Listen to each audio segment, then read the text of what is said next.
Hi everyone, Shahnaz কিচেনে সবাইকে স্বাগতম জানাচ্ছি নতুন আরও একটি রেসিপি দেখার জন্য।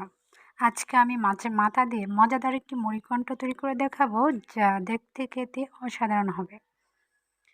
যারা কখনো মাথার মুড়িঘণ্ট রান্না করেন নাই বা খান নাই, অবশ্যই রেসিপিটা ফলো করে রান্না করে খেয়ে দেখবেন, অসাধারণ স্বাদের।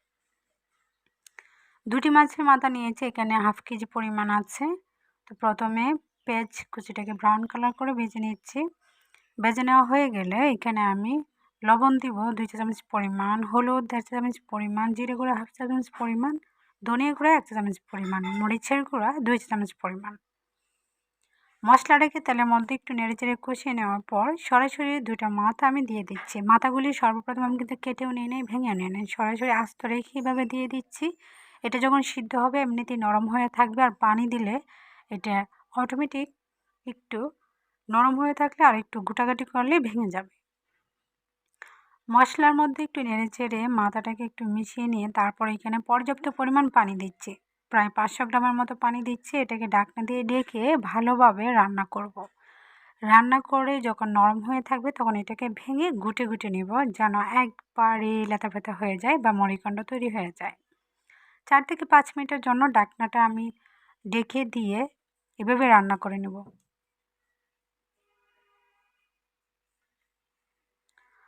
আশা করছি আজকের রেসিপিটা তাদের কাছে ভালো লাগবে, যারা আমার মতো মাথা খেতে ভীষণ পছন্দ করেন। আমার কাছে বেশ ভালো লেগেছে এই মাথা রান্নার রেসিপিটা। মাথা অনেকভাবে রান্না করা যায়, আপনি ইচ্ছে করলে এটা সবজি দিয়েও রান্না করতে পারবেন।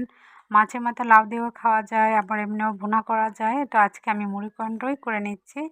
দেখুন সিদ্ধ হওয়ার পর একবারে নরম হয়ে আছে, আর এখন এটাকে যদি ভালোভাবে এরকম একটু গুটি গুটি দিলে অটোমেটিকলি মাছের মাথার সঙ্গে যে মাছের বা মাংস অংশটা ছিল সেটাই যে খুলে নিয়েছি।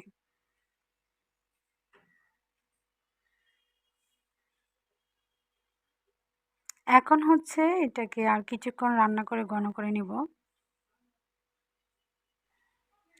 6টি কাঁচামরিচ ছিঁড়ে দিয়েছি আর ধনিয়া পাতা দিয়ে দিচ্ছি। ধনিয়া পাতাটা ডিপ ফ্রিজে সংরক্ষণ করা ছিল, সেটাই দিয়ে দিচ্ছি। কিছুক্ষণ থাকলে এমনি তাজা তাজা হয়ে যাবে। নেড়েচেড়ে একটু মিশিয়ে নিচ্ছি মাথা ঝোলের সঙ্গে, আর একটু মাখা মাখা অবস্থায় নামিয়ে নিব, একবারে শুকাবো না। একটু মাখা মাখা থাকলে ভাত যখন খাওয়া হবে বা খালি খালি খাওয়া হবে তখন মুখে একটু ভিজা ভিজা থাকবে আর খেতে অনেক বেশি ভালো লাগবে।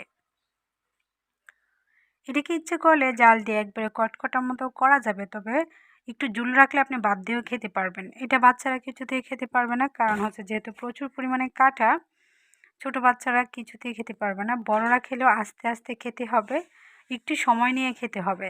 যারা হচ্ছে মাথা প্রেমিক, মাথা সবসময় খান, তাদের কাছে খুব সহজে ইজি বা খুব মজা করে খেতে পারবে। আর যারা কখনোই খায় না তাদের কাছে অনেক ভয়ানক মনে হবে যে এত কাটা কিভাবে খাবো।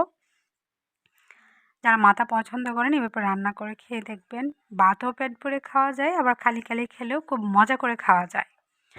কাটাগুলি এরকম চুষে চুষে খেলেও কিন্তু অনেক বেশি ভালো লাগে। বাটিতে পরিবেশন করে নিচ্ছি, কতটা সুন্দর আর লোভনীয় হয়েছে, আর খেতে অসাধারণ স্বাদের হয়েছিল। এইখানে একটি মিস্টেক হয়েছে, সেটা হচ্ছে লেবু পাতা দিতে আমি ভুলে গিয়েছিলাম। লেবু পাতা দিলে তার ফ্লেভারটা দারুণ আসে, খাবারের সময় খুবই খুবই স্মেলটা অনেক মজার লাগে।